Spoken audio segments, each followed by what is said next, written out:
Diffusion of innovation theory has been used as a guiding principle in strategic communication since it came on the scene in the 1950s.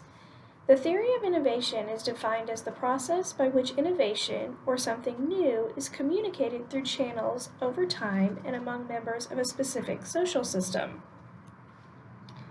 Within this theory, people are broken down into ideal types, which are categories based on when people change during the process of adoption.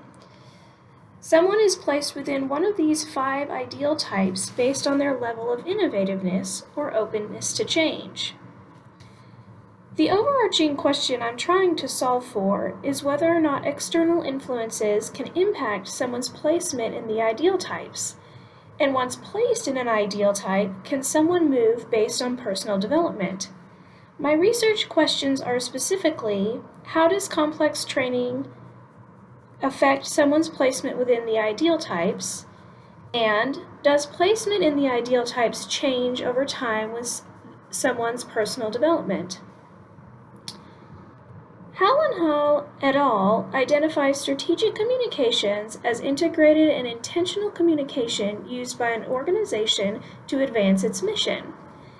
It's imperative for companies, governments, and organizations today to know how to convince audiences to adopt new technology in order for their businesses to survive. However, there is little research on innovativeness or what influences specific ideal types, and I wanted, through this research, to provide insight into things that influence people's willingness to change. Through a series of in-depth interviews with engineers, I investigated whether their engineering degrees had an impact on where they were placed in the ideal types, and if there was measurable change in their placement before and after earning their degrees. After transcribing and coding interviews from 3 engineers, I was able to discern that neither of my questions proved positive. The data revealed that the advanced technical training had little to no impact on where people landed within the ideal types. All 3 participants showed signs of being early adopters, with high rates of innovativeness, showing a significant openness to change and an eagerness to share their knowledge with others. The data also revealed negligible change in levels of innovativeness through personal development. I interviewed someone immediately after college graduation, about 10 years into their engineering career, and a retiree. They all stated having similar levels of innovativeness, and if there was any change, the older participants stated becoming slightly more cautious, but nothing that would indicate a move in ideal types.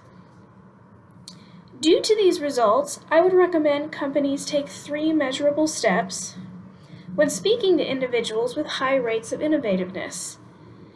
Early adopters, or people with a high rate of innovativeness, take joy in pursuit of knowledge and place low importance on trialability, or the ability to try something before they purchase it. By providing on-demand training, such as YouTube videos, online manuals, and social media testimonials, companies will have a better chance of recruiting early adopters to their cause. Early adopters also place a high value on benefits or relative advantage of a product or idea.